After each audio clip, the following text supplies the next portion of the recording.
Good afternoon everyone. ঘড়ির কাঁটায় একদম ঠিকঠাক 12টা বেজে গেছে, তো গুড মর্নিং আর বলতে পারা যাবে না।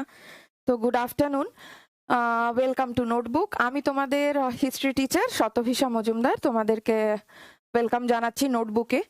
তো আজকে আমরা শুধু আর শুধু হিস্ট্রি পড়বো, শুধু হিস্ট্রি জানবো। WBCS রিলেটেড যতটা আমাদের হিস্ট্রি সাবজেক্টস আছে, যতটা আমাদের কভার করতে হবে, শুধু আর শুধু হিস্ট্রি জানবো। তো আমি প্রথমে যেটা বলার, আমি হয়তো ক্লাসের প্রথমে একটু তোমাদের কমেন্টস দেখব, but middle of the class, মানে তোমরা আমি যখন পড়াবো তখন আমি রিকোয়েস্ট করব কমেন্ট নাই করার জন্য, কারণ আমি যখন পড়াবো তোমাদের যা যা কোয়েরি থাকবে অবশ্যই আমি নেব, 100 বার নেব। যার যেটা জানার দরকার সে সেটাই সঙ্গে সঙ্গে আমাকে জানাবে, কিন্তু লাস্টে ক্লাসের আমি 20 মিনিট রাখবো তোমাদের কোয়েরিজ, কোয়েশ্চেন্স, প্রবলেমস সমস্ত কিছু শোনার জন্য। ঠিক আছে, তো ক্লাস আমি শুরু করছি তাহলে।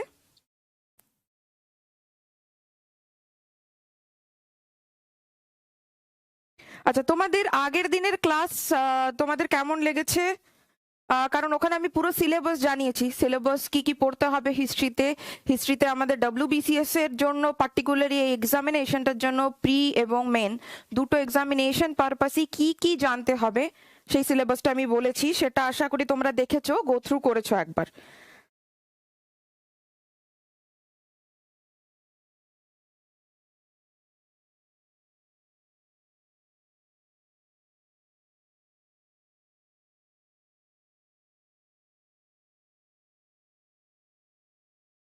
ঠিক আছে, তাহলে আমি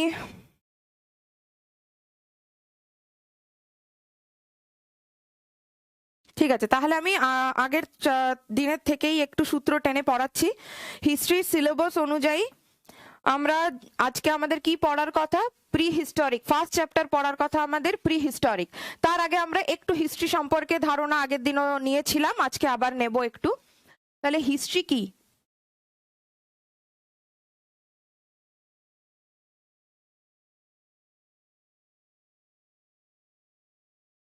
হিস্ট্রি বা ইতিহাস কি, কোথা থেকে এসছে? বিশ্বে, ওয়ার্ল্ডে সর্বপ্রথম যদি কেউ ইতিহাস ব্যাপারটাকে রিটেন, মানে ডকুমেন্ট আমাদের কাছে কোনো বই আকারে আছে, সেটা হচ্ছে একজন গ্রিক ঐতিহাসিক, একজন গ্রিক হিস্টোরিয়ান লিখেছেন, যার নাম আমরা জেনেছি আগে, আবারও নতুন করে জানবো, হেরোডোটাস। ওনাকে আমরা আর কি বলি? Father of history. বাংলায় যাকে বলা হয় ইতিহাসের জনক বা ইতিহাসের পিতা, হেরোডোটাস। আচ্ছা, এটা আমরা মাথায় রাখবো, ইন্ডিয়ান হিস্ট্রিতে বলা হয় না কিন্তু ফাদার অফ হিস্ট্রি, মানে অল টুগেদার টোটাল হিস্ট্রির ফাদার বলা হয় হেরোডোটাসকে। আচ্ছা, হিস্ট্রি ওয়ার্ডটা কোথা থেকে এসছে সেটা জানবো। কোথা থেকে এসছে হিস্ট্রি ওয়ার্ডটা? হিস্টোরিকা বা হিস্টোরিয়া থেকে এসছে ওয়ার্ডটা। ঠিক আছে,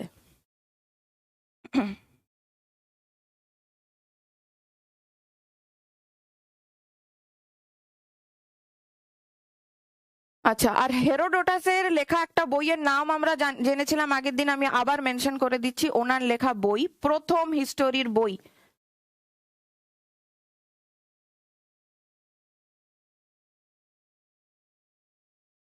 হিস্টোরিকা। তাহলে আমরা কি কি জানলাম?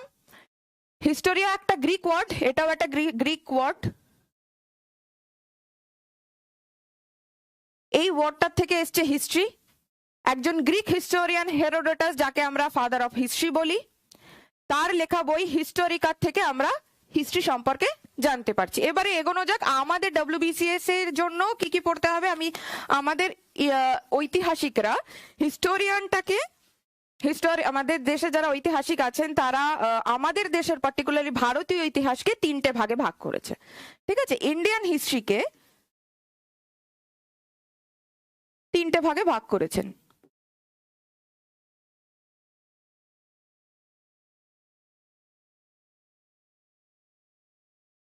একটা আমরা জানি অ্যানশিয়েন্ট,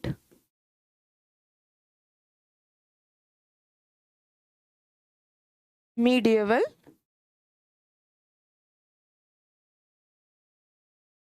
মডার্ন।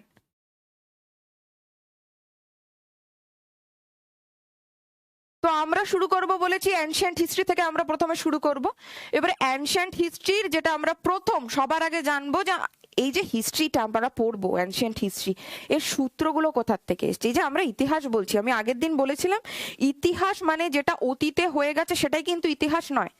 মানে আমি পরশুদিন ক্লাস নিয়েছি তোমাদের, তোমরা আমাকে ভালো বলেছো বা আমার কিছু কিছু জায়গায় হয়তো ভুল হয়েছে, তো সেই সব ব্যাপারগুলো কিন্তু ইতিহাস নয়, ওগুলো রিটেন ডকুমেন্ট হয়ে কোথাও বই লিখে পড়ানো হচ্ছে না, যে ম্যাডাম ক্লাস নিয়েছেন সেটার উপরে একটা ডকুমেন্টারি হচ্ছে, তার জন্য একটা বই লিখছেন কেউ, তো সেটা হিস্ট্রি নয়। কালকে কি কি করেছি, কালকে ক্লাস হয়নি, আজকে ক্লাস হচ্ছে, এটা হিস্ট্রি নয়। হিস্ট্রি কি, যেটা রিটেন ডকুমেন্ট, যেটার কাছে আমাদের কাছে সাফিসিয়েন্ট প্রুফ এভিডেন্স সব আছে।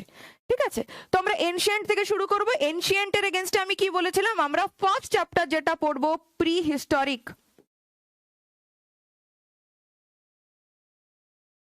and protohistoric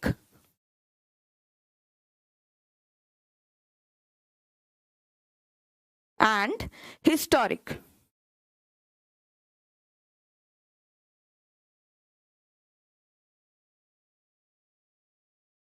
এই অবধি বোঝা গেল? তাহলে এনশিয়েন্টের মধ্যে আমরা ফার্স্ট চ্যাপ্টার আজকে কি পড়বো, first chapter prehistoric and protohistoric and historic India. ঠিক আছে, আচ্ছা তাহলে আমরা অ্যানশিয়েন্ট শুরু করলাম।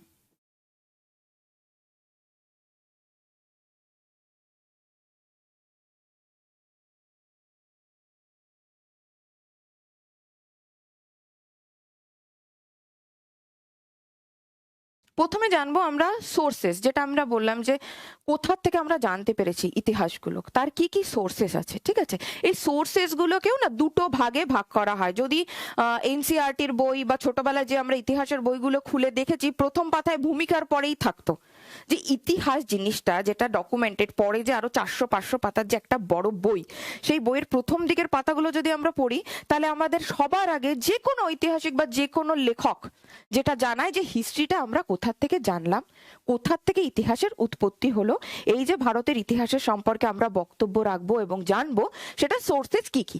ঠিক আছে, তো সোর্সেসটাকে আবার হিস্টোরিয়ানরা কি করেছে, দুটো ভাগে ভাগ করেছে সোর্সেস।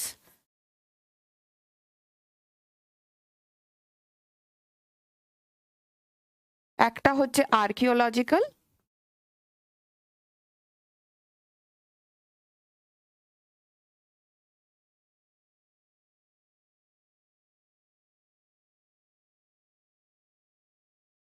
আর একটা হচ্ছে লিটারারি সোর্সেস। আর্কিওলজিক্যাল সোর্সেস বলতে আমরা কি বুঝি, আমরা আসছি জিনিসটা। একটা আমাদের আর্কিওলজিক্যাল সোর্স, আর একটা হচ্ছে লিটারারি সোর্স। লিটারারি থেকে বোঝা যাচ্ছে এটা সাহিত্য রিলেটেড কিছু ব্যাপার হবে, আর আর্কিওলজি থেকে আমাদের প্রথমেই মাথায় আসে কোনো ধ্বংসাবশেষ, মনুমেন্ট, ধ্বংসস্তূপ, এইরকম রিলেটেড কিছু সোর্স আর্কিওলজিক্যাল সোর্সের মধ্যে পড়বে। ঠিক আছে, তো আর্কিওলজিক্যাল সোর্সের মধ্যে আমরা কি কি জানবো।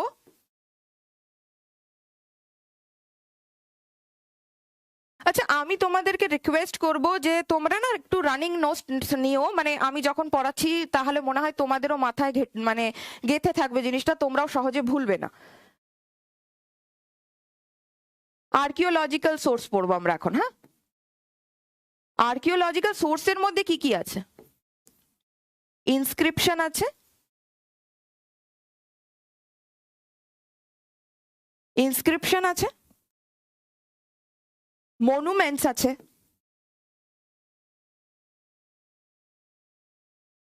কয়েন্স আছে, ফসিলস আছে,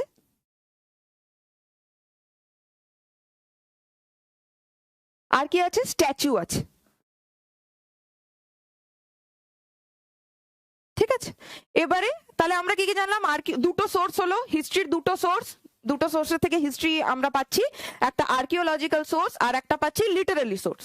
ঠিক আছে, লিটারারি সোর্স আমরা পরের পড়ছি। এখন আর্কিওলজিক্যাল সোর্সের মধ্যে থেকে কটা সূত্র থেকে পাচ্ছি, 5টা।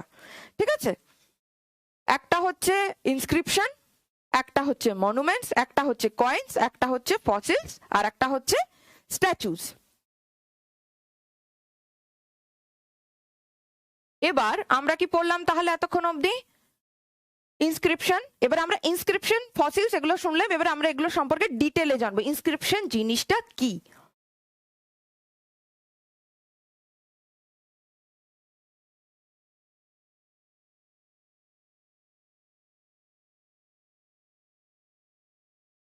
আচ্ছা, ইনস্ক্রিপশন বলতে প্রথমে আমাদের মাথায় কি আসে? সব থেকে ফেমাস যেটা আসে না, 1837। আমি আবার রিকোয়েস্ট করব তোমরা একটু নোটটা লিখে নেবে, তাহলে তোমাদের লেখার সঙ্গে সঙ্গে পড়ার যেহেতু শুনছো তোমাদের মাথায় থেকে যাবে। 1837-এ একজন বিখ্যাত হিস্টোরিয়ান জেমস প্রিন্সেপ অশোকের, সম্রাট অশোকের ইনস্ক্রিপশনের পাঠোদ্ধার করেন। আচ্ছা, ইনস্ক্রিপশন তাহলে কি? ইনস্ক্রিপশনের বাংলা হচ্ছে অভিলেখ। মানে ধরো একটা বড় প্রস্তরখণ্ড হতে পারে, অথবা কোনো গুহা হতে পারে, অথবা কোনো পিলার হতে পারে সেই সময়কার সম্রাটের বানানো, অথবা এমন কোনো মনুমেন্ট বা ধরো বড় প্রাসাদ যার গায়ে সেই সময়ের এম্পায়ার যে ওই জিনিসটা বানিয়েছেন তার সমাজ ব্যবস্থার জিনিস লেখা থাকতে পারে, তার শাসন ব্যবস্থার জিনিস লেখা থাকতে পারে, সে কিভাবে তার সাম্রাজ্যে ইকোনমিক ব্যালেন্স ক্রিয়েট করতো, বজায় রাখতো, ভারসাম্য ঠিক রাখতো, সেটা লেখা থাকতে পারে। তো ইনস্ক্রিপশনের যদি নর্মাল বাংলা জানতে চাও, সেটা হচ্ছে কোনো সম্রাট তার রাজত্বকালে, সে পাহাড়ের গায়ে খোদাই করে হোক বা মনুমেন্টসের গায়ে খোদাই করে হোক, বা নতুন মানে একটা ধরো 4 ফিট বাই 5 ফিট এরকম কোনো প্রস্তরখণ্ডের উপরে তার সম্পর্কে, তার রাজত্ব সম্পর্কে যে অভিলেখটা লিখে রাখতেন, লেখাতেন, সেটাকে বলে ইনস্ক্রিপশন। তো জেমস প্রিন্সেপ 1837 সালে অশোকের শিলালিপি মানে অশোকের ইনস্ক্রিপশনের পাঠোদ্ধার করেন। মানে পাঠোদ্ধার মানে ওটাকে পড়েন। এবার এখান থেকে আর একটা ইনফরমেশন তোমরা লিখে রাখো, অশোকের যে ইনস্ক্রিপশনটা উনি যেটা লিখেছেন সেটা লিখেছেন খরষ্ঠী লিপিতে। যে লিপিটা ব্যবহার হচ্ছে, লিপি মানে কি? লিপি মানে আমরা জানি তো, আমাদের যেমন বাংলায় বর্ণমালা লিপি ক খ গ ঘ, ইংলিশে ABCD, তেমনি লিপি মানে চাইনিজদের যেমন আবার আলাদা, তেমনি লিপি যেটা আলাদা একটা অক্ষরমালা, সেই অক্ষরমালাকে পাঠোদ্ধার করেছেন আমাদের হিস্টোরিয়ান জেমস প্রিন্সেপ। যে লিপিতে লেখা ছিল সেই লিপিটার নাম খরষ্ঠী লিপি। কার ইনস্ক্রিপশন? Great empire Ashoka. তাহলে আমরা একটা এক্সাম্পল পেলাম ইনস্ক্রিপশনের। 1837-এ জেমস প্রিন্সেপ অশোকের শিলালিপির পাঠোদ্ধার করেছেন, যেটা খরষ্ঠী লিপিতে লেখা। আচ্ছা, এবারে আমরা আসি, সেকেন্ড পয়েন্ট আমাদের কি ছিল? মনুমেন্টস।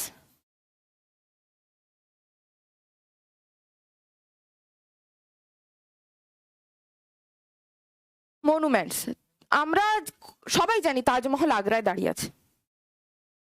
যদি আগ্রায় তাজমহল দাঁড়িয়ে না থাকতো তাহলে কি আমরা জানতাম ওই সময় শাহজাহান বলে একজন মোগল সম্রাট ছিলেন, উনি ওনার মিসেস মমতাজ বেগমের জন্য ওটা বানিয়েছিলেন। তো তাজমহল নিয়ে যদি কথা হয়, মনুমেন্টসের এগেন্স্টে যদি তাজমহল নিয়ে কথা হয়, তাজমহলের পারপাস আমরা কি কি জানতে পাচ্ছি দেখো। কোথায়? আগ্রায়। এর থেকে আমরা কি জানতে পারি? যে না, শাহজাহান ওই সময় আগ্রায় ছিলেন। আগ্রায় ছিলেন, আগ্রায় বানালেন। কার নামে বানালেন, কার উদ্দেশ্যে বানালেন? আরজুমন্দ বানু বেগম। আরজুমন্দ বানু বেগম কার ভালো নাম? মুমতাজ। মুমতাজ বেগমও বলেন, মুমতাজ মাহালও বলেন, ঠিক আছে?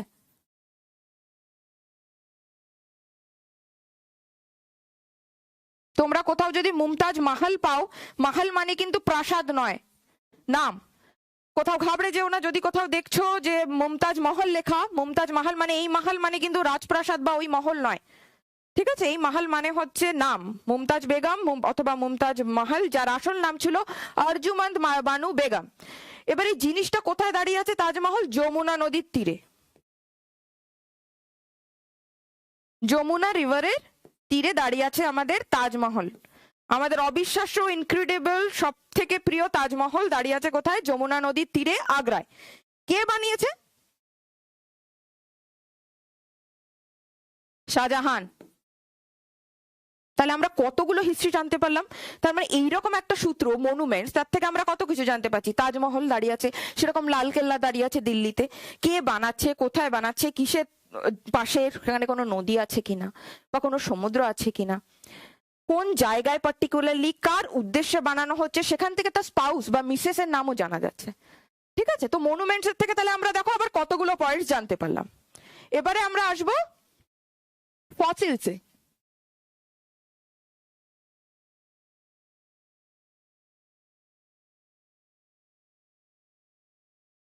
ফসিলস, এইখানে আমি তোমাদের একটা গল্প বলি।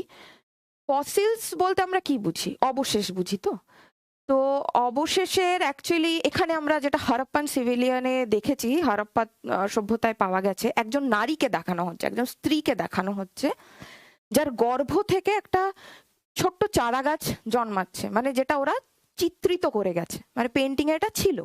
তো এটার থেকে দুটো জিনিস জানতে পারি। এক, একজন স্ত্রী বা নারীর গর্ভ থেকে একজন উদ্ভিদকে জন্মাতে দেখা যাচ্ছে, এটার থেকে আমরা কি কি জানতে পারি? এক, জানতে পারি যে এরা ধরিত্রী বা আর্থকে দেবী মানত, মানে আর্থকে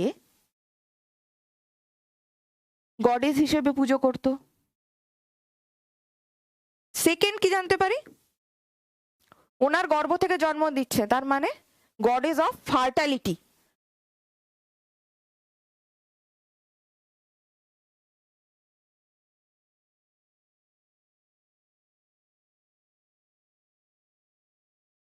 মানে উর্বরতার দেবী, বাংলায় যেটাকে বলে উর্বরতার দেবী।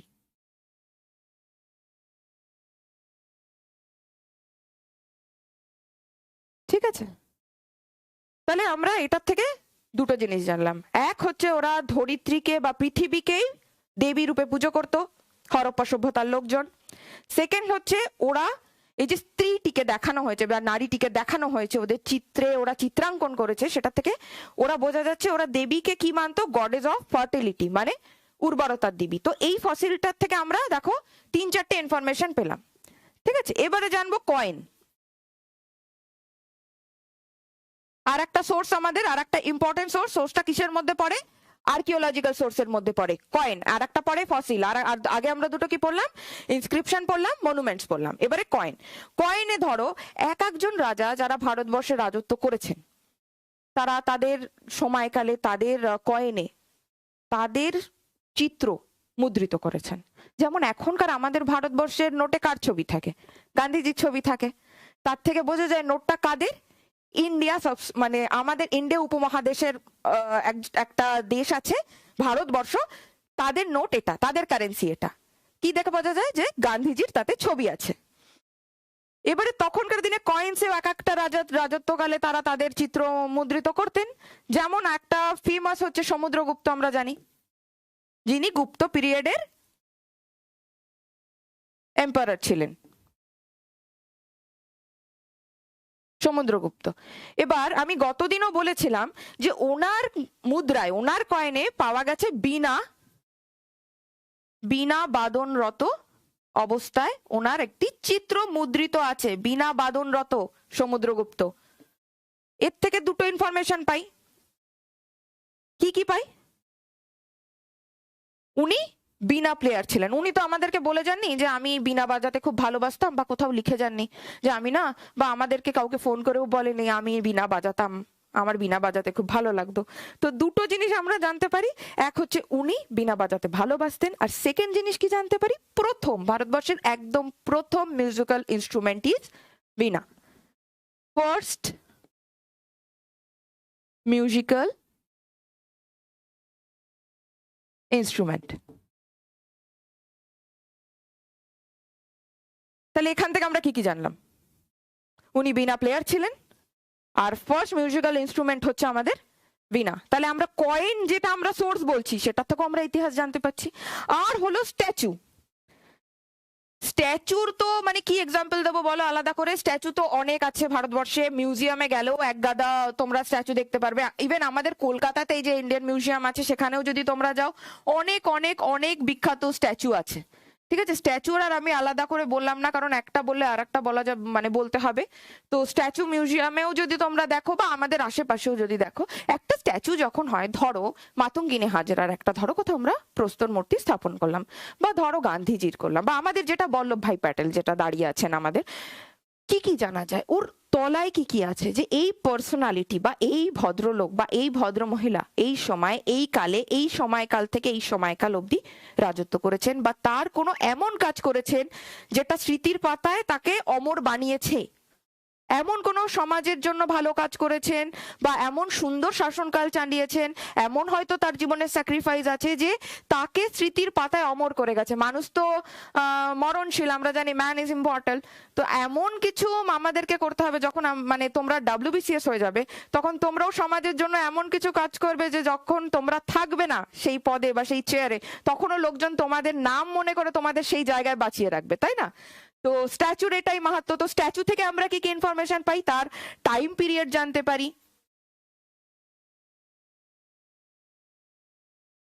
সেই পার্টিকুলার স্ট্যাচুটার, ঠিক আছে। আর কি জানতে পারি? তার সোশ্যাল ওয়ার্ক, সে যদি কিছু করে থাকে সেটা জানতে পারি। সে কেন ফেমাস, ফেমাস ওয়াই, সেটা জানতে পারি। তো স্ট্যাচু আমাদের আর্কিওলজিক্যাল সোর্সের মধ্যে পড়লো, ঠিক আছে। তাহলে আমরা আরেকবার রিভাইজ করে নিই, আমরা কি কি পড়লাম। এনশিয়েন্ট হিস্ট্রিতে আমরা সোর্স জানলাম, আর্কিওলজিক্যাল সোর্স, লিটারারি সোর্স, এটা আমরা আসবো এবার। আর্কিওলজিক্যাল সোর্সের মধ্যে আছে inscription, monuments, coins, fossil, statues. ইনস্ক্রিপশনে কি জানলাম? ইনস্ক্রিপশন একটা অভিলেখ মাত্র। ফার্স্ট অশোকের ইনস্ক্রিপশন কে পড়েছিলেন? জেমস প্রিন্সেপ পড়েছিলেন 1837-এ। এটা কিন্তু কোশ্চেনে আসে, please note down. Monument, Taj Mahal আমি এখানে এক্সাম্পল দিয়েছি, বাট তাজমহলই তো একমাত্র মনুমেন্টস নয়, বিখ্যাত, এটা প্রচন্ড বিখ্যাত একটা ইনক্রেডিবল আমাদের দেশের মনুমেন্ট, যেটা দেখতে বাইরে থেকে লোকজন আসে আমাদের দেশে, তাই আমি তাজমহলের এক্সাম্পল এখানে দিয়েছি। এছাড়া লালকেল্লা আছে, সবই আছে। আমাদের দেশে তো মানে মনুমেন্টস এর অভাব নেই। তো এখান থেকে কি জানতে পারছি? তাজমহল আগ্রায় আছে, কার নামে হচ্ছে? আরজুমান বানু বেগমের নামে হচ্ছে, যার নাম মমতাজ বা মুমতাজ। কে করেছেন? শাহজাহান করেছেন। তাজমহল কোথায় দাঁড়িয়ে আছে? যমুনা রিভারের তীরে দাঁড়িয়ে আছে। এখান থেকে আমরা একটা ভৌগোলিক অবস্থানও পাই, দেখো ইতিহাসের ক্ষেত্রে, যে তাজমহলটা যমুনা নদীর তীরে তৈরি হয়েছিল। আচ্ছা, ফসিলস। হ্যাঁ, ফসিলস আমরা কি কি জানতে পারলাম? হরপ্পা সভ্যতার একটা ফসিলস থেকে আমরা জানতে পাচ্ছি যে গডেস মানা হতো কাকে? আর্থকে, ধরিত্রীকে গডেস মানা হতো। গডেস অফ ফার্টিলিটিও মানা হতো, উর্বরতার দেবী বলা হতো, ঠিক আছে। আচ্ছা, কয়েন থেকে আমরা কি জানতে পাচ্ছি? এক একজন রাজা রাজত্বকালে কি কি কয়েন ব্যবহার করেছে, সেটা তামার না ব্রোঞ্জের না রূপার। তার থেকে জানা যায় যে রাজা বা যে সম্রাট সেই সময় রাজত্ব করেছেন, তার সেই সময় ইকোনমিক স্টেটাস ওই জায়গার কিরকম ছিল। সোনার হলে নিশ্চয়ই সবার সামাজিক আর্থিক অবস্থা উন্নত ছিল, তামার হলে একটা, ব্রোঞ্জের হলে একটা। তো এটাও জানা যায়। আর কি জানলাম? সমুদ্রগুপ্তের কয়েন থেকে জানলাম যে উনি বীণা বাজাতেন, বীণা প্লেয়ার ছিলেন। আর কি জানলাম? যে বীণা হচ্ছে আমাদের ইন্ডিয়ার ফার্স্ট মিউজিক্যাল ইনস্ট্রুমেন্ট। স্ট্যাচুর থেকে আমরা কি কি জানতে পারি? টাইম পিরিয়ড জানতে পারি, ওই পার্টিকুলার যার স্ট্যাচু, তার সোশ্যাল কোনো ওয়ার্ক আছে কিনা, কোনো ইকোনমিক ওয়ার্ক আছে কিনা, সমাজে তার কোনো প্রভাব ফেলেছে কিনা, উনি বিখ্যাত কেন, সেটা। এই অবধি সবার ক্লিয়ার হয়েছে? এই অবধি কোনো কোশ্চেন থাকলে প্লিজ আস্ক মি।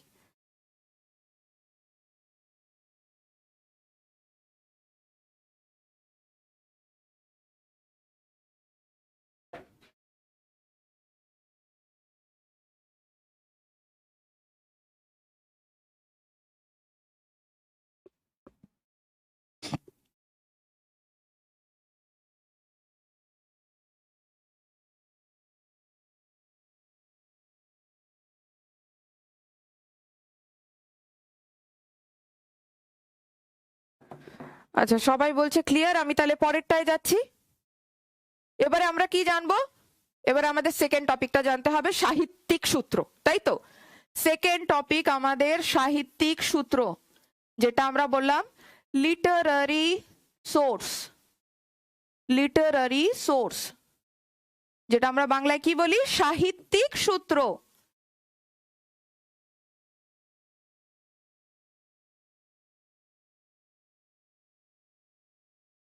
সাহিত্যিক সূত্র আমরা কি কি জানতে পারি বলতো? এর মধ্যেও না তিনটে ভাগ আছে। আমরা যেমন জানলাম যে আর্কিওলজিক্যালে 5টা জিনিস জানলাম, এবারে লিটারারিতেও 3টে জিনিস জানবো। কি কি হতে পারে একবার ভাবো। আমি তবু লিখছি, তোমরা একবার মাথাটাকেও একটু চালানোর চেষ্টা করো। আমি বুঝতে পারছি দুপুর 12টা বাজে আর ইতিহাস পড়তে হচ্ছে আমাদের, তবু একটু চেষ্টা করো। সেটা হচ্ছে আমাদের রিলিজিয়াস ডকুমেন্ট। রিলিজিয়াস যেটা ডকুমেন্ট, সেটা আমাদের একটা সূত্র। কিভাবে সূত্র সেটাও আমি আসছি। নন রিলিজিয়াস, সেটাও আমাদের একটা সূত্র।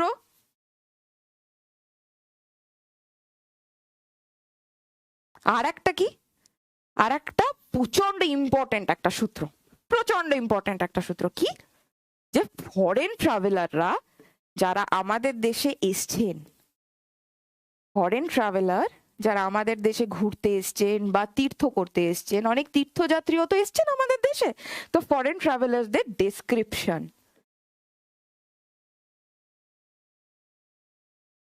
আচ্ছা, রিলিজিয়াস ডকুমেন্ট মানে হচ্ছে তোমরা যারা বাংলায় লিখে নিতে চাইছো তারা বাংলায়ও লিখে নিতে পারো এর পাশে অবলিক দিয়ে। রিলিজিয়াস ডকুমেন্ট মানে হচ্ছে ধার্মিক সূত্র, ধার্মিক সূত্র।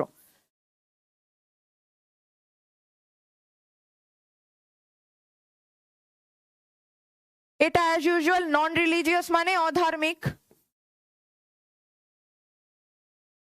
আর এটার তো আমি বলেই দিলাম, ফরেন ট্রাভেলার্স মানে বিদেশি যাত্রীদের বিবরণ।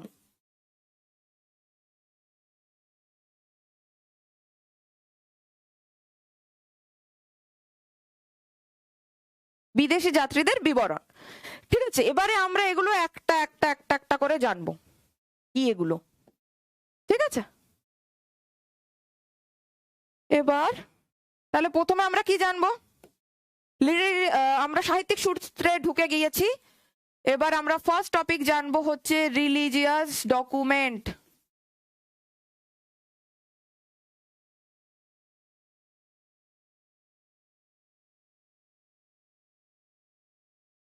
কি কি হতে পারে? রামায়ণা,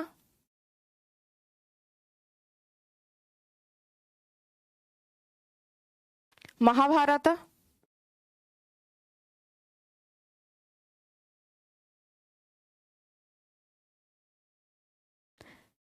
জৈন ধর্মগ্রন্থ, ইভেন জেন্স টেক্সট, বুদ্ধিস্টদের কি ত্রিপিটক। এরকম তো শেষ নেই, কিন্তু এগুলোর থেকে আমরা কি কি জানতে পারি বলতো? রামায়ণের থেকে আমরা একটা জানতে পারি সেই সময় শাসন ব্যবস্থা কি ছিল, মানুষ কাকে দেবী দেবতা ভাবতেন, সেই সময়ের শাসনকাল কিরকম ছিল। মহাভারতাতেও সেম। ইন্ডিয়া সম্পর্কে, অঙ্গরাজ্য সম্পর্কে, এক একটা অঙ্গরাজ্য সম্পর্কে খুব ভালো ধারণা পাওয়া যায় মহাভারত থেকে। জেন্স টেক্সট থেকেও তাই, ত্রিপিটক থেকেও তাই। ত্রিপিটকের আবার 3টে ভাগ আছে, এটা আমরা সবাই জানি, আমি তবুও পরে ডিটেলে পড়বো। আমি জাস্ট তোমাদের আইডিয়া দেওয়ার জন্য বলছি। এই টেক্সটগুলোর থেকে, এই যে রিলিজিয়াস ডকুমেন্ট, এই ধার্মিক গ্রন্থ, শুধু ফেলে রাখার জন্য গ্রন্থগুলো নয় কিন্তু। এই যে আমরা অনেকেই ভাবি না আমরা মডার্ন হয়ে গেছি, আমরা রামায়ণ পড়ি না, রামায়ণ জানি না, মহাভারত পড়ি না, মহাভারত জানি না, আমরা এখন সবাই আইফোন ইউজ করি আর সবাই ইয়ো। তো ব্যাপারটা হচ্ছে ইয়ো হওয়া ভালো, ইয়ো হওয়াতে কোনো অসুবিধা নেই, কিন্তু এই জিনিসটা জানলে আমাদের হিস্ট্রিতে খুব লাভ হবে। গল্পের মতোই যদি তোমরা আবার নতুন করে রামায়ণ মহাভারত ঘুমোতে ঘুমোতে পড়ো, আমার মনে হয় ওই সময়ের সম্পর্কে জানলে তোমাদের ভালোই লাগবে। তো এটা গেল তোমাদের রিলিজিয়াস ডকুমেন্ট, ঠিক আছে। এবার আমরা কি জানবো? নন রিলিজিয়াস মানে ধার্মিক নয়।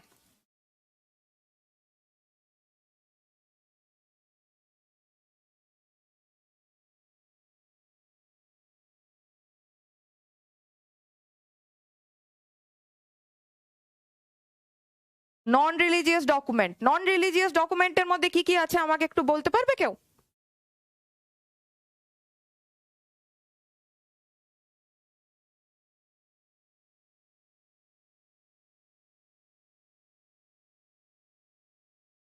হ্যাঁ অতসী, অর্থশাস্ত্র।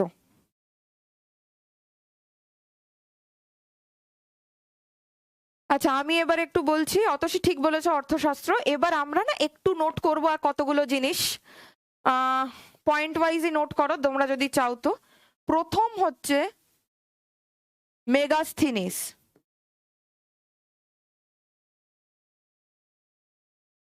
মেগাস্থিনিস এর ব্যাপারে আমরা কি জানবো? ইনি ছিলেন গ্রিক অ্যাম্বাসেডর। তোমরা চাইলে ব্র্যাকেটে লিখে নিতে পারো, গ্রিক অ্যাম্বাসেডর ছিলেন।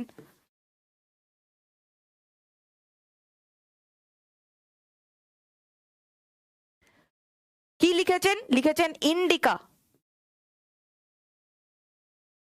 কি লিখেছেন? ইন্ডিকা লিখেছেন।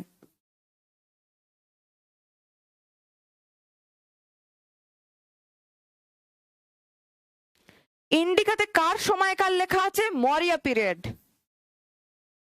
বা মৌর্য যুগ।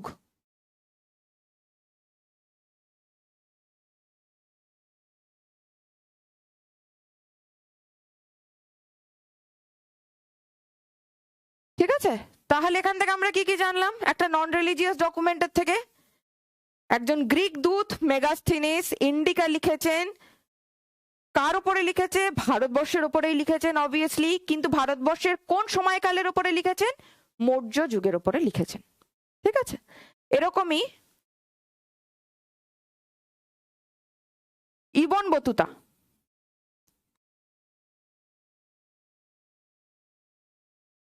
ইবন বতুতা কোন সময়কালে এসেছিল বলতো? 14th সেঞ্চুরিতে এসেছিল।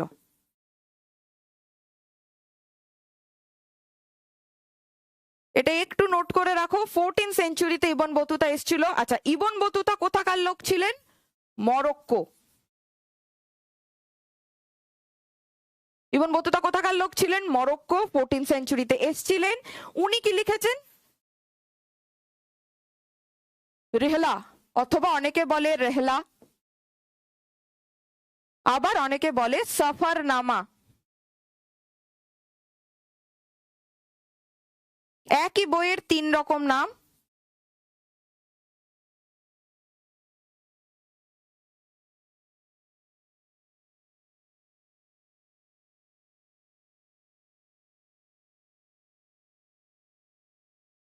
একই বইয়ের 3 রকম নাম। আচ্ছা, এ পারপাস আমি একটা জিনিস জানিয়ে রাখি, ইবন বতুতা এসেছিলেন মোহাম্মদ বিন তুগলকের সময়। মোহাম্মদ বিন তুগলকের সময় আমাদের দেশে কোন ডাইনেস্টি চলছে? তুগলক বংশ চলছে, তুগলক ডাইনেস্টি চলছে। তো এটাও একটু কেউ লিখে রাখো, মোহাম্মদ বিন তুগলকের সময় উনি এসছেন।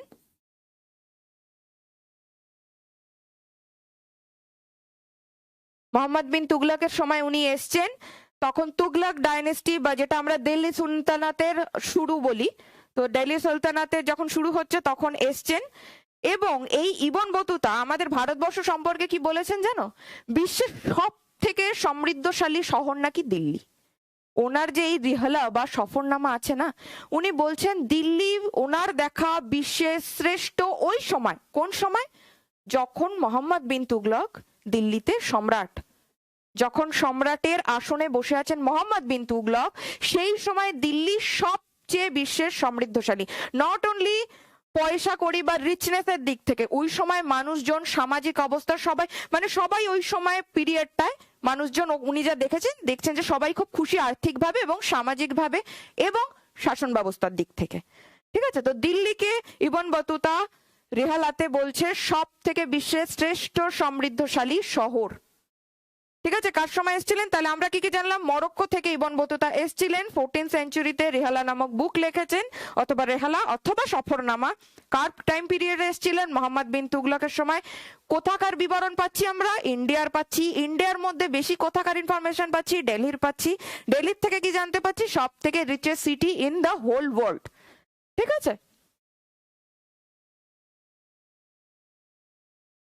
আরো জানতে পারি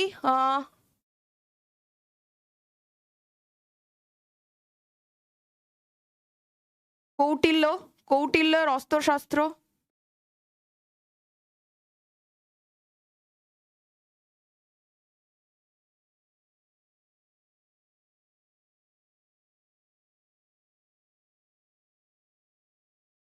এটার থেকে এখনো যারা ইকোনমিক্স নিয়ে পড়াশোনা করেন তারা এখনো অর্থশাস্ত্রকে রেফার করেন এখনো।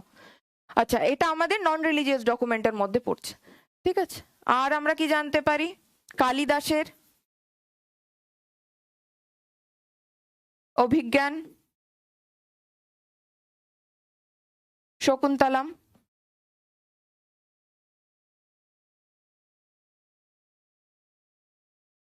মেঘদূতম,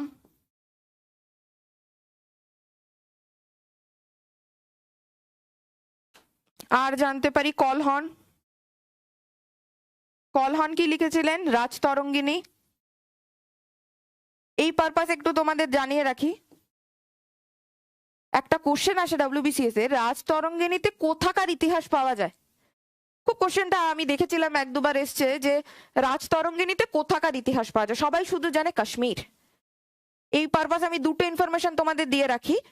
নর্থ কাশ্মীরের ইতিহাস জানা যায়, নর্থ কাশ্মীর, উত্তর কাশ্মীর, ঠিক আছে? এবং কোন শতকের কাশ্মীরের কথা জানা যায় বলতো? 1200 শতকের, 1200 শতকের বা 12th সেঞ্চুরি। 12th সেঞ্চুরির কাশ্মীরের কথা জানা যায় কলহনের লেখা রাজতরঙ্গিনীর থেকে, ঠিক আছে? তাহলে আমরা কি কি জানলাম? মেগাস্থিনিস ইন্ডিকা লিখেছে, ইবন বতুতা রেহালা, কৌটিল্যের অর্থশাস্ত্র, কালিদাসের অভিজ্ঞান শকুন্তলাম, মেঘদূতম, কলহনের রাজতরঙ্গিনী, যেখান থেকে আমরা উত্তর কাশ্মীর সম্পর্কে জানতে পারি, দ্যাট টু 1200 শতকের উত্তর কাশ্মীর, ঠিক আছে? এবারে দেখো তোমাদের কোনো প্রশ্ন আছে কিনা আমাকে জানাও।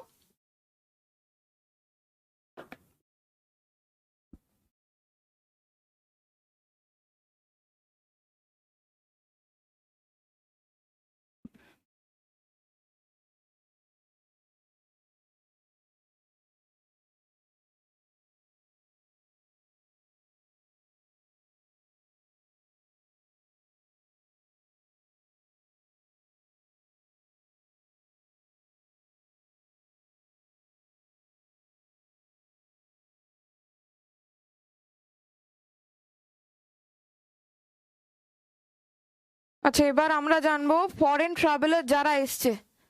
থার্ড আমাদের অপশন, থার্ড অপশন কি ছিল? ডেসক্রিপশন। কাদের? ডেসক্রিপশনস কাদের? ফরেন ট্রাভেলারদের।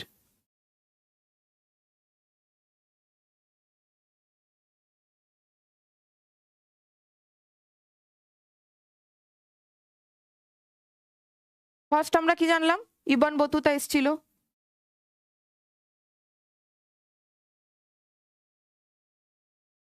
মোহাম্মদ বিন তুগলকের আমলে।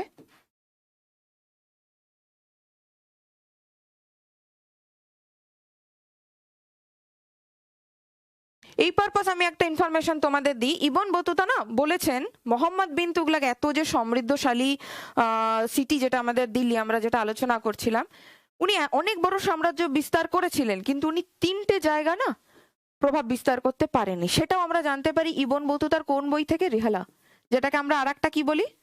সফরনামা। কি কি স্টেট সেটা আমরা একবার জানবো। বালুচিস্তান,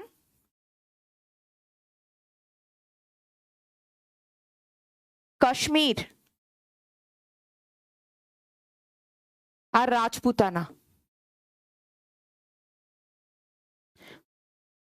এই 3টে জায়গায়, বালুচিস্তান, কাশ্মীর আর রাজপুতানায়, মোহাম্মদ বিন তুগলক কিন্তু তার সাম্রাজ্য প্রতিষ্ঠা করতে পারেননি। এই ইনফরমেশনটা আমরা কোথা থেকে পাচ্ছি? রেহলা থেকে পাচ্ছি। বোঝা গেল? আচ্ছা, আর একটা বলি তাহলে। ফা হিয়েন, আমরা সবাই নাম জানি। আচ্ছা, ফা হিয়েন সম্পর্কে আমি বলছি, অনেকে না ফা হিয়েন এই শব্দটাকে HEIN লেখে, অনেকে HIEEN লেখে, অল আর সেম। হ্যাঁ, এখানে কিন্তু ম্যাডাম IEN হয়েছে কেন বা IAN হয়নি কেন, এরকমের কোনো বক্তব্য নেই, ঠিক আছে? তো ফা হিয়েন আসছেন, ইনিও একজন চাইনিজ ট্রাভেলার বা চাইনিজ মঙ্ক। তো ওনার যে বইটা, সেটা আমরা কি জানি?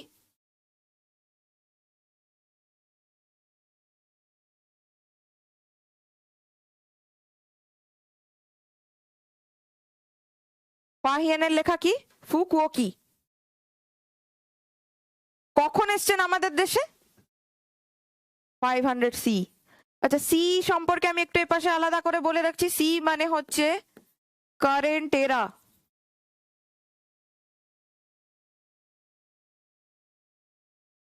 কারেন্ট এরা তাহলে ফাহিয়ান আমাদের দেশে কখন এসছে?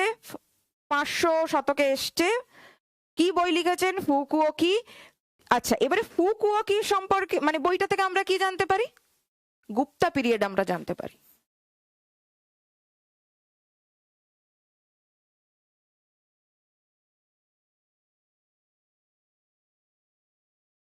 তাহলে ফাহিয়ান যে এলো, আমরা এইটার থেকে কি কি ইনফরমেশন পেলাম? 500 শতকে ফাহিয়ান এলো, বই লিখলেন আমাদের দেশের ওপরে, ফুকুওকি। সেই বইতে কোথাকার বর্ণনা আছে? ইন্ডিয়ারই বর্ণনা আছে, কিন্তু কোন যুগের, কোন সময়কালের? গুপ্তা পিরিয়ডের। ঠিক আছে। এবার আরো একজন প্রচন্ড ফেমাস, আমরা সবাই ছোটবেলায় নাম পড়েছি, উনিও চাইনিজ মঙ্ক।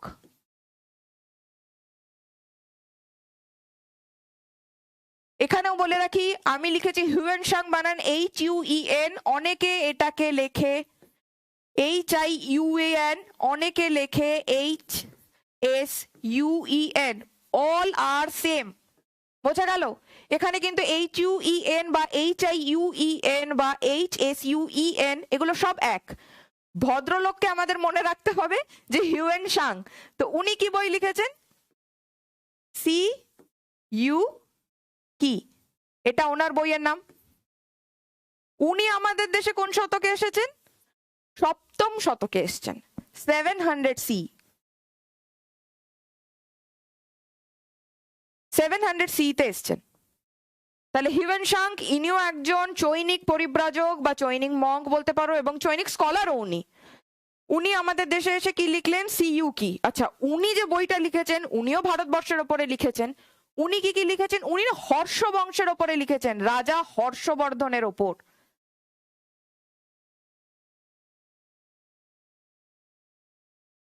রাজা হর্ষবর্ধনের ওপর। এবং আর কার কি বিষয় লিখেছেন? নালন্দা ইউনিভার্সিটি।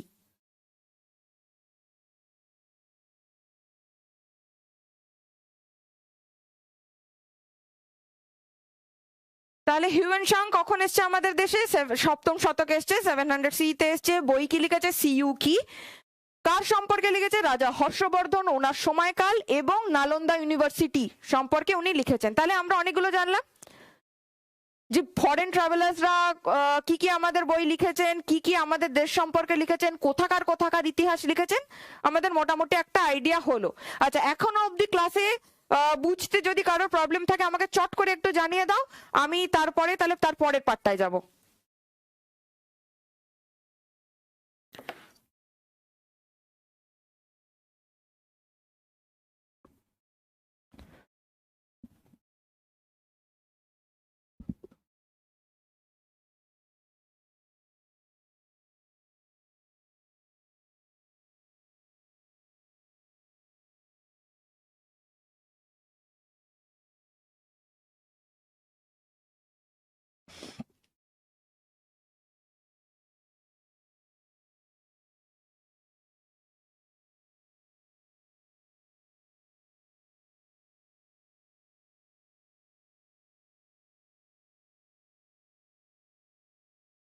দেবকী ফাহিয়েন যেটা লিখেছেন, উনি লিখেছেন গুপ্ত গুপ্ত পিরিয়ডের সময়কাল।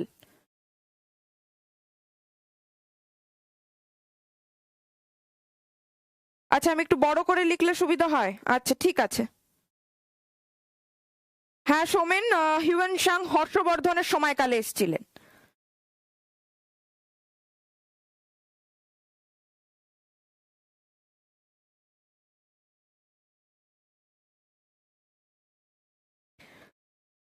তানিশা মুখার্জি না, তানিশা, বেদা নন রিলিজিয়াস মুভমেন্ট, নন রিলিজিয়াস টেক্সট নয়, ওটা রিলিজিয়াস টেক্সট। বেদা পুরোপুরি, যে 4টে বেদা আমাদের, পুরোপুরি রিলিজিয়াস টেক্সট, একদমই নন রিলিজিয়াস নয়। দীপান্বিতা রিহেলা ফরেন ট্রাভেলার, নন রিলিজিয়াস নয়। আমি ওটা জাস্ট একটু হয়তো আমার আগে পরে হয়েছে, নন, আমি আবার ক্লিয়ার করে দিচ্ছি। রেহালা ইবন বতুতা লিখেছে ফরেন ট্রাভেলার, ওটা নন রিলিজিয়াস এর মধ্যে নয়, বেদা রিলিজিয়াস। ঠিক আছে, তাহলে আমাদের মোটামুটি সবারই ক্লিয়ার হয়ে গেছে। তাহলে আমরা এবারে পরেরটায় যাই, যে হিস্ট্রির ভাগগুলো আমরা এবার একটু দেখে দিই।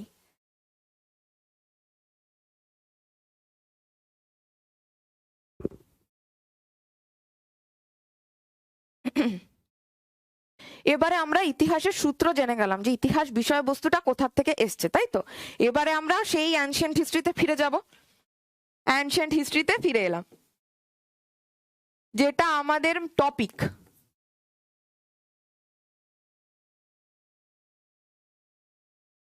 ঠিক আছে, আচ্ছা এবারে অ্যানশিয়েন্ট হিস্ট্রিটাকে না হিস্টোরিয়ান এত বড় পার্ট অ্যানশিয়েন্ট হিস্ট্রি যে এটাকে আবার 3টে ভাগে ভাগ করা হয়েছে। মানে এতটা দীর্ঘ যেটা সময়কালটাকে টাইম পিরিয়ড অনুযায়ী আলাদা আলাদা আলাদা করে করা হয়েছে। তো আমরা আগে ভাগগুলো দেখে নেব কি কি। প্রি হিস্টোরিক, চলে এসছি আমরা প্রি হিস্টোরিকে। প্রি হিস্টোরিক, প্রোটো হিস্টোরিক,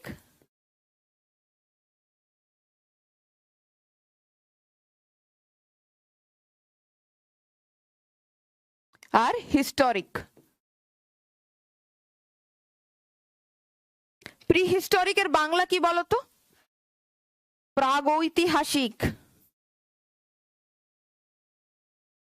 প্রাগৈতিহাসিক যুগ।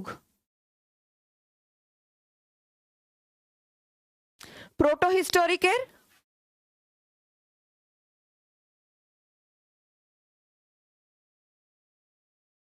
আদি ঐতিহাসিক যুগ। হিস্টোরিক ঐতিহাসিক যুগ।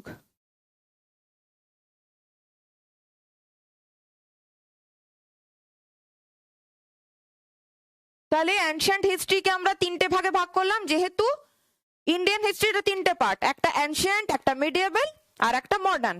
আচ্ছা এই 3টের মধ্যে অ্যানশিয়েন্ট হিস্ট্রি সব থেকে বড়, ভাস্ট বলে আমরা এটাকে আবার কি করছি, 3টে ভাগে ভাগ করছি। কি কি? প্রিহিস্টোরিক, প্রোটো হিস্টোরিক, হিস্টোরিক। প্রিহিস্টোরিক মানে প্রাগৈতিহাসিক, প্রোটো মানে আদি ঐতিহাসিক বা মধ্য ঐতিহাসিক যুগ, হিস্টোরিক মানে হচ্ছে ঐতিহাসিক যুগ। ঠিক আছে, এবার প্রিহিস্টোরিকটা না এদের মধ্যে আবার সবচেয়ে বড়। এদের মধ্যে সবচেয়ে বড় হচ্ছে প্রিহিস্টোরিক, কিন্তু তার আগে আমরা একটু প্রিহিস্টোরিকের ব্যাপারে জানবো।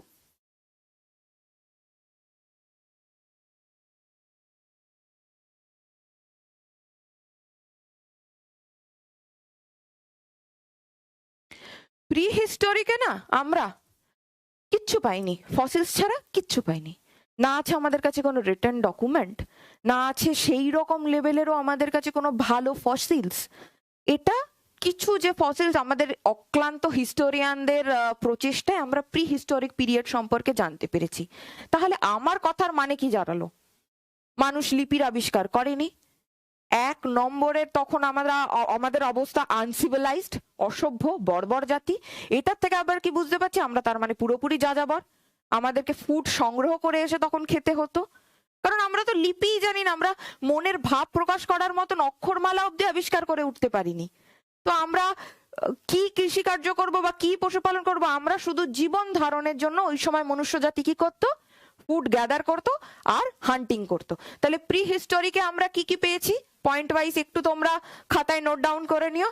আমরা তখন টোটালি আনসিভিলাইজড, মনুষ্য জাতি টোটালি আনসিভিলাইজড, কিচ্ছু জানে না, লিপির ব্যবহার অব্দি হয়নি, মানে অক্ষরমালার সঙ্গে কোনো রকম পরিচয় নেই।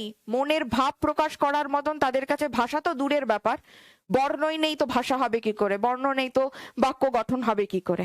তো কোনো রকম লিপির আবিষ্কার আমাদের তখন হয়নি, লিপি আমাদের কাছে তখন নেই মনুষ্য জাতির কাছে। আর কি করতো? হান্টিং করতো। হান্টিং মানে শিকার করতো। তাহলে তখনকার মানুষরা কি ছিল? হান্টার ছিল, শিকার করতো। আর কি করতো? ফুড গ্যাদার করতো।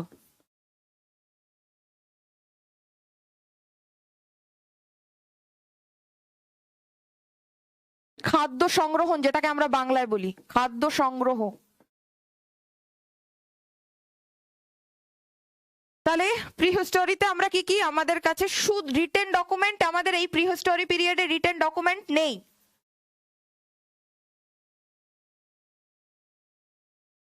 রিটেন ডকুমেন্ট নেই, শুধু কিসের ওপরে বেস করে আমাদের প্রিহিস্টোরিক ইন্ডিয়া হিস্টোরিয়ানরা লিখেছে? অনলি অবশেষ বা ফসিলস, শুধু ফসিলস, ফসিলস বা অবশেষের ওপরে বেস করে আমরা প্রাগৈতিহাসিক ইতিহাস সম্পর্কে জানতে পারি। ঠিক আছে, ওই সময় মানব জাতি মনুষ্য জাতি কি ছিল? আনসিভিলাইজ ছিল, যেটাকে আমরা অসভ্য বা বর্বর বলি, বর্বর জাতি। লিপি তখন আমাদের কাছে নেই, লিপি নেই, কথা বলার কোনো ভাষাই নেই। তখন ওরা কি ছিল? শুধু হান্টার ছিল, শিকারী ছিল, হান্টিং করতো আর ফুড গ্যাদার করতো। ঠিক আছে, ইভেন থাকার জায়গা ওরা কোথায় থাকতো জানো তো? ওরা মানে কোনো নদীর পাশে, খোলা আকাশের নিচে, মানে তখন এদের কাছে কোনো বাসস্থান তো অনেক পরের কথা, মানে কোনো ঝোপ ঝাড় তৈরি করেও তার তলায় থাকার কথা ভাবতে পারে না। ঠিক আছে, তাহলে প্রি হিস্টোরিক ইন্ডিয়া সম্পর্কে আমরা এই কটা জানলাম। তবে হ্যাঁ, ফায়ারের আবিষ্কার হয়েছে এবং এরা তখন বড় মানে বড় বড় স্টোনের হাতিয়ার ইউজ করতো।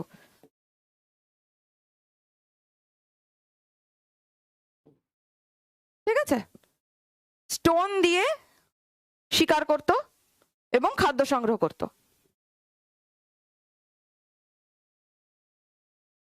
এবারে আমরা জানবো প্রোটো প্রোটো হিস্টোরিক।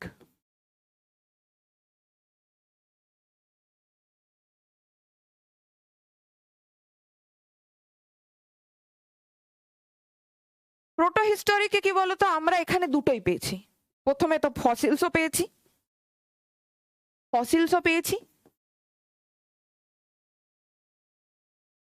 সেকেন্ড হচ্ছে রিটেন ডকুমেন্টও পেয়েছি।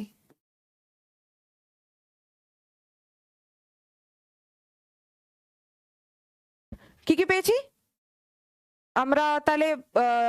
আগে যেটা আমরা দেখলাম যে সময়কাল, এখানে আমরা কি কি পেয়েছি? শুধু ফসিলস পেয়েছি, প্রিতে রিটেন ডকুমেন্ট পাইনি। প্রোটোতে আমরা ফসিলসও পেয়েছি, রিটেন ডকুমেন্টও পেয়েছি। মজার ঘটনা কি বলতো? এই যে রিটেন ডকুমেন্টসটা পেয়েছি না, তার আজ পর্যন্ত কেউ পাঠোদ্ধার করতে পারেনি, শুধু পেয়েছি আমরা। দুটোই পেয়েছি, কিন্তু আজ অবধি কোনো ঐতিহাসিক এই রিটেন ডকুমেন্টের পাঠোদ্ধার করতে পারেনি। মানে ওরা অং চং বং কি লিখেছে আমরা জানি না, কিন্তু যাই হোক, মানে ওদের কিছু গুহা চিত্রের ওপরে, মানে হিস্টোরিক ইন্ডিয়াতে আমরা কিছু গুহা চিত্রের ওপরে বেস করে আমরা বুঝতে পেরেছি তখন কুকুর ছিল না, মোষ ছিল না, ছাগল ছিল না, ভেড়া ছিল না, ওরা কাকে দেবতা হিসেবে পুজো করতো। আমরা জানি একটা যে ওরা পশুপতিকে পুজো করতো সেই সময়কার মানুষজন। তো এগুলো গুহা চিত্র থেকে, কিছু ওদের চিত্রিত ছবি থেকে বুঝেছি, বাট যেটা ওরা অংচং বং লিখে গেছে আমরা সেটার মানে বার করতে পারিনি। এই হলো ব্যাপার। তো প্রোটো হিস্টোরিকে আমরা ফসিলসের থেকে পাচ্ছি কিছু, রিটেন ডকুমেন্টও পাচ্ছি। এখানে যে জিনিসটা ওরা ওরা করছে সেটা হচ্ছে, ওরা তখন আর খাদ্য সংগ্রহ আলাদা করে, তখনও ওরা খাদ্য সংগ্রহ করছে, বাট আলাদা করে ওরা যখন শিকার করছে না, ওদের অস্ত্রর সাইজটা ছোট হচ্ছে আর খুব শার্প হয়ে আসছে। মানে আগে যেটা একটা পাথর ছুঁড়ে মারতো, অস্ত্রটা খুব শার্পন হচ্ছে আস্তে আস্তে, মানে ভোতা ব্যাপারটার থেকে একটু ধারালোর দিকে যাচ্ছে। তাহলে প্রোটো হিস্টোরিকে আমরা কি জানলাম? ফসিলসও পেয়েছি, রিটেন ডকুমেন্টসও পেয়েছি। ঠিক আছে, আচ্ছা, আর অস্ত্র ওদের এবার একটু ধারালোর দিকে আসছে। আচ্ছা, হিস্টোরিক ইন্ডিয়াতেও সেম, আমরা এখানেও জানবো যে ওরা তখন অলমোস্ট মানে এগ্রিকালচার শিখে গেছে, ডোমেস্টিকেশন শিখে গেছে। হিস্টোরিক ইন্ডিয়াতে আমরা এবারে জানবো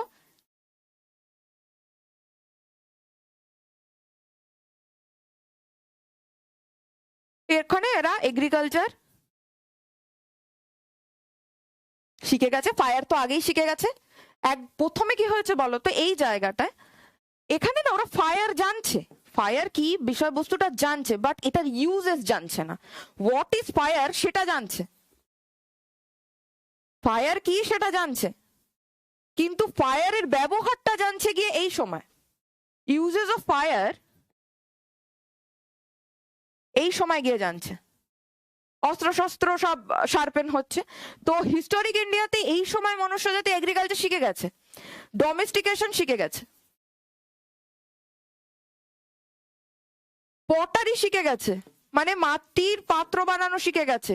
ইভেন ওই সময় যে ব্রোঞ্জ আর তামা, এই দুটোই মানুষ তখনকার দিনে ধাতু জানতো, তামা আর ব্রোঞ্জ, যে ওর যেটাকে আমরা বলি ধাতু, ইভেন সেটারও ব্যবহার শিখে গেছে।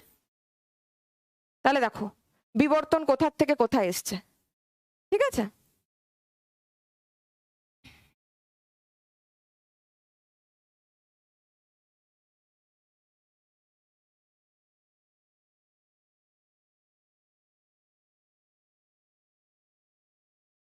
আচ্ছা আমরা তাহলে কোথায় ছিলাম? Ancient India. এবারে এটাকে আমরা তিনটে ভাগে ভাগ করেছি কেন, না এটা ভাস্ট বলে। আবার হিস্টোরিয়ানরা কি করছে, এরা বলছে এই পোর্শনটা খুব ভাস্ট, এটাকেও আমরা দুটো ভাগে ভাগ করব।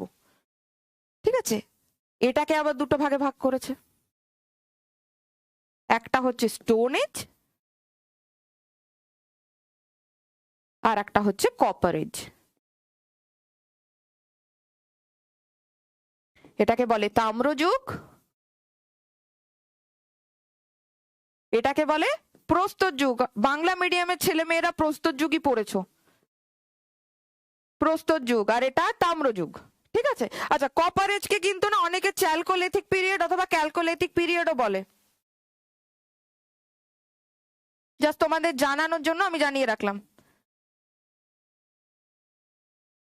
তাহলে কি হলো, অ্যানশিয়েন্ট হিস্ট্রি হলো তিনটে ভাগে ভাগ করলাম, প্রি, প্রোটো আর হিস্টোরিক। প্রিটাকে আবার হিস্টোরিয়ানরা বলছে আবার বড় হয়ে যাচ্ছে, আমরা আবার এটাকে দুটো ভাগে ভাগ করব, একটা আমরা প্রস্তর যুগ করব, আর একটা যখন ওরা তামার ব্যবহার শুরু করছে সেইটাকে একটা যোগ করব, তাহলে ওটাকে কপার এজ করে দিল। ঠিক আছে, এবারে স্টোন এজটাকে, এর মধ্যে আবার স্টোন এজটা সবচেয়ে বড়, হিস্টোরিয়ানরা বললো না আমরা স্টোন এজেরও ভাগ করব। তো স্টোন এজ আবার যেহেতু ভাস্ট, স্টোন এজকে আবার তিনটে ভাগে ভাগ করলো, প্যালিওলিথিক, মেসোলিথিক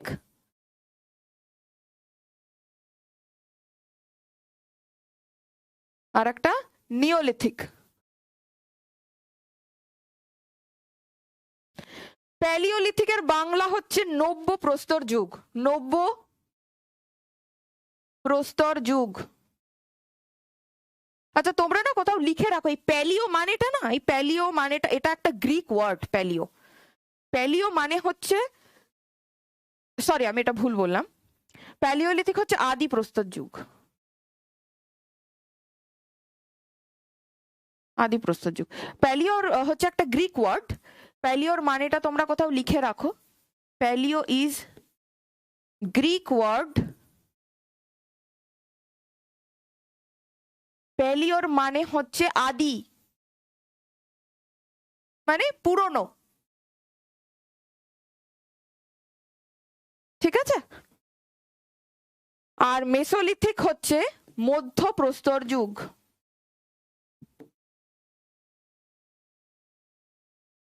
আর নিওলিথিক হচ্ছে নব্য প্রস্তর যুগ।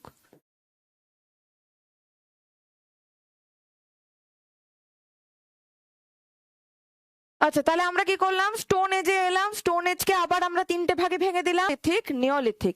আচ্ছা প্যালিওলিথিক একটা গ্রিক ওয়ার্ড আমরা জানলাম, প্যালিও মানে হচ্ছে আদি আর লিথিক মানে হচ্ছে প্রস্তর বা পাথর। ঠিক আছে, তাহলে প্যালিও মানে আদি গ্রিক ওয়ার্ড, লিথিক মানেও প্রস্তর, লিথিকও হচ্ছে গ্রিক ওয়ার্ড।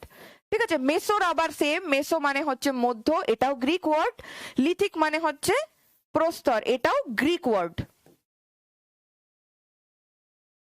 আচ্ছা নিওলিথিক, নিও মানে হচ্ছে নতুন বা নব্য,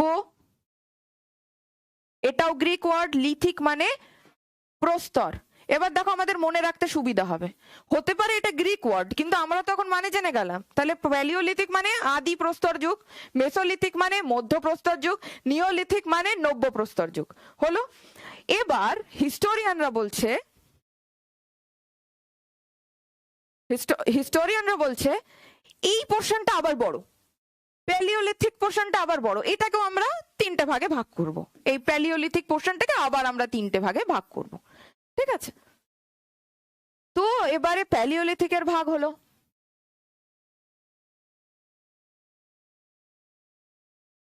প্যালিওলিথিকের ভাগ হলো, প্যালিওলিথিক মানে আমরা কি জানি, আদি প্রস্তর যুগ।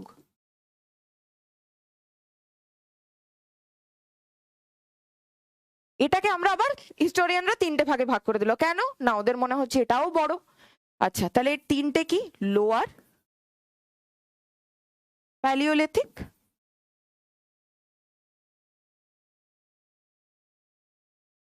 মিডল, আপার।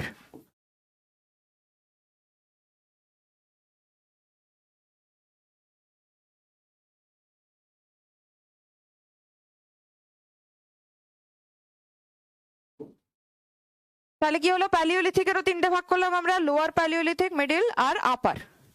ঠিক আছে, তাহলে আমরা একদম প্রথমের দিকে যদি যাই,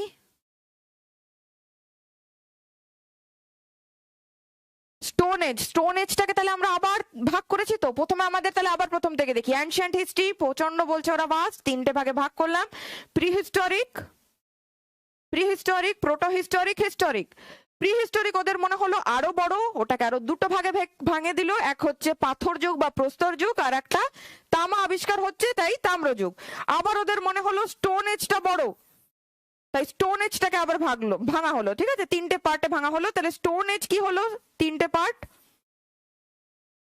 প্যালিওলিথিক, মেসোলিথিক, নিওলিথিক। আবার আমরা জানি প্যালিওলিথিকটা বড়, তাই জন্য এটাকে আবার আমরা তিনটে ভাগে ভেঙে দিলাম।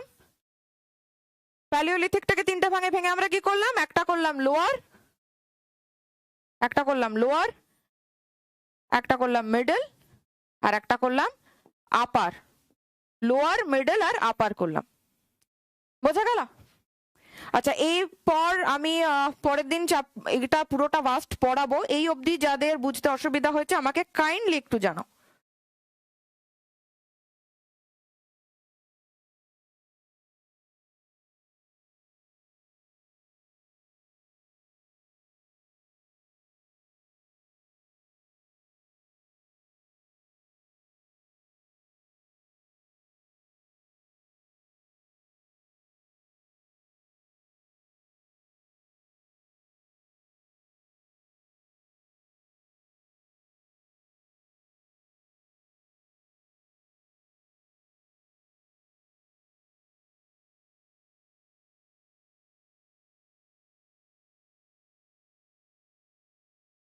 আচ্ছা, সবারই ক্লিয়ার হয়েছে বলছো? আমি 5টা এমসিকিউ কোশ্চেন্স তোমাদেরকে করছি, তোমরা দেখো কে কি আনসার করতে পারো। আমি কোশ্চেনটা করছি তোমাদেরকে, আমি এখানে অপশন লিখছি, আমাকে তোমরা শুধু অপশন জানালেই হবে। ঠিক আছে, তো আমরা এতক্ষণ প্রি হিস্টোরিক পড়লাম। আমরা প্রথমে জানলাম ফাদার অফ হিস্ট্রি হচ্ছে তোমার হেরোডোটাস। এবারে আমরা জানবো কে father of prehistoric period. শুধু প্রি হিস্টোরিক পিরিয়ডের ফাদার কাকে বলা হয়। ঠিক আছে, আমি অপশন দিচ্ছি।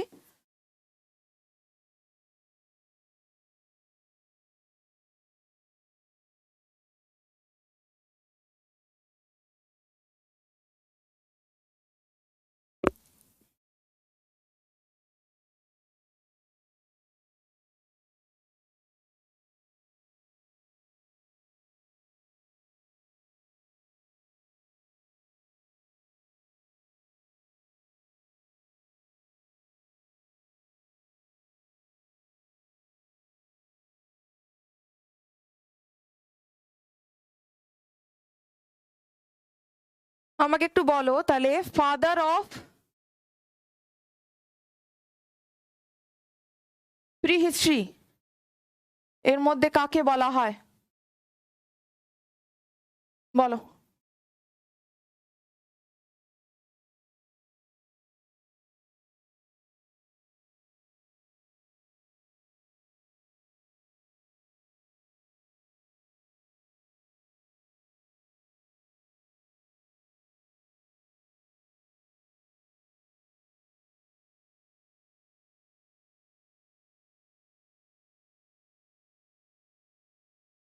অনেকেই সঠিক উত্তর দিয়েছে, হ্যাঁ একদম ঠিক, বি,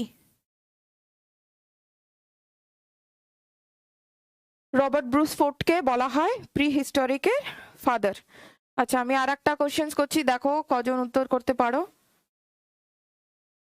কাশ্মীরের ইতিহাস কোন বই থেকে পাওয়া যায়? আমি ইংলিশেও বলছি, কোন বই থেকে হিস্ট্রি অফ কাশ্মীর জানা যায়? হিস্ট্রি অফ কাশ্মীর জানা যায় কোন বই থেকে?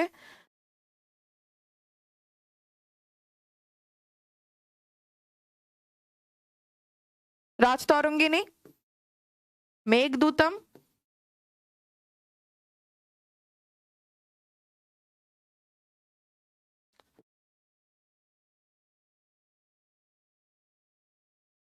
কুকুও কি?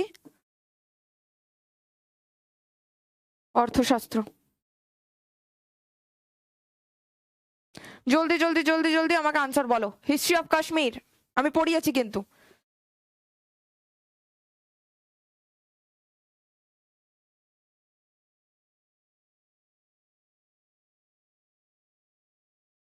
সোনালী কারেক্ট। রাজতরঙ্গিনী। আবার বলে দিই কোথাকার ইতিহাস কাশ্মীরের?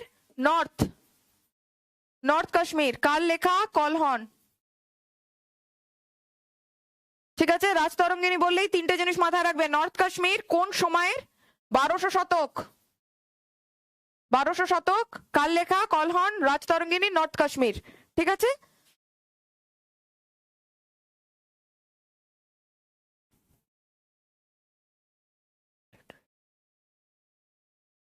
কোশ্চেন আমি নেক্সট দিচ্ছি। ওল্ডেস্ট ব্রাহ্মণিক লিটারেচার কি?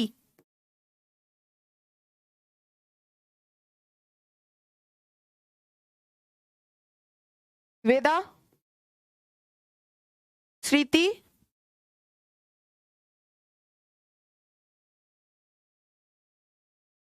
মেঘদূতম,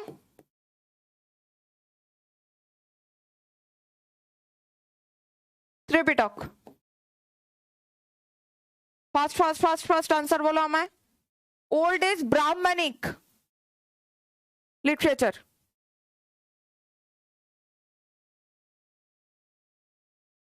সঞ্চারী বলে দিয়েছে already, Veda correct.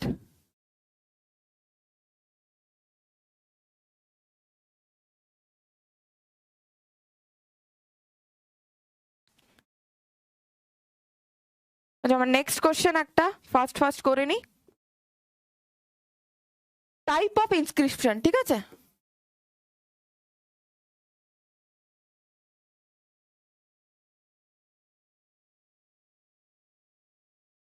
Types of inscription হচ্ছে আমার কোশ্চেন, মানে আমি যে অপশনস গুলো দেবো তার মধ্যে কোনটা actually proper type of inscription, মানে অভিলেখ।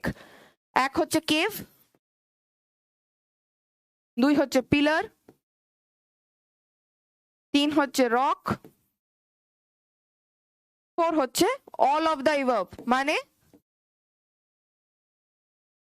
তিনটেই ওয়ান কাইন্ড অফ ইনস্ক্রিপশন। তাড়াতাড়ি ফার্স্ট ফার্স্ট। আমার কোশ্চেনটা হচ্ছে ইনস্ক্রিপশন, এটা আমি তিনটে ইনস্ক্রিপশনের নাম দিয়েছি।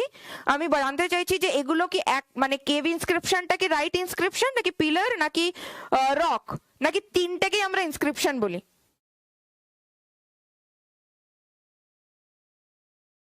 কারেক্ট। যারা বলছে অল অফ দ্য ইভাব, কেভও আছে, পিলারও আছে, রকও আছে, তিনটাই কারেক্ট। কেভেরও ইনস্ক্রিপশন হয়, পিলারেরও ইনস্ক্রিপশন হয়, রকেরও ইনস্ক্রিপশন হয়। আমরা এটাও আমরা পড়বো। অশোকের পিলার ইনস্ক্রিপশন পড়বো, ইভেন রক ইনস্ক্রিপশন পড়বো, ইভেন কেভ ইনস্ক্রিপশনও আমরা পড়বো। ঠিক আছে, তো আজকে এই পর্যন্তই। আমাদের একটু এমসিকিউ আলোচনা হলো। তো নেক্সট দিন মানে কালকে আমরা 12টার সময় আবার এর বাকি পোর্শনটা পড়বো। ঠিক আছে, ওখানে আমরা কি জানবো? লোয়ার পিরিয়ডটা জানবো প্যালিওলিথিকের, লোয়ার আপার মিডলটা জানবো, প্যালিওলিথিক পিরিয়ডটা পুরো জানবো, মেসোলিথিক পিরিয়ডটা পুরো জানবো, নিওলিথিক পিরিয়ডটা জানবো। ওদের মধ্যে অন্তর বা ডিফারেন্স জানবো।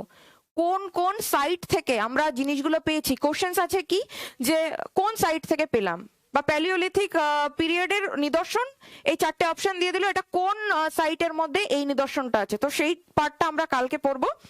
তো আজকে এই অবধি, কালকে একটু তোমরা রিভাইজ করে এসো, তাহলে বুঝতে জিনিসটা মানে মাথায় রাখতে সুবিধা হবে।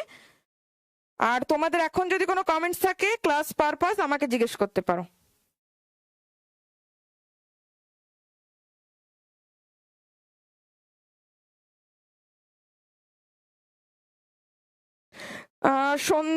সন্দীপা ভট্টাচার্য, কালকে 12টার সময় ক্লাস হবে।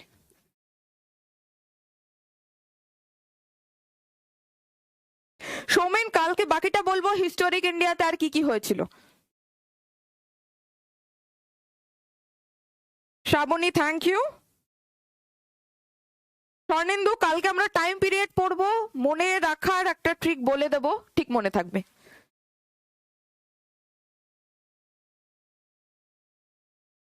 ঠিক আছে, তাহলে আর কোনো বক্তব্য নেই। আশা করি তোমরা একবার রিভাইজ করো খাতায়, আজকে আশা করি তোমরা নোট ডাউন করেছো।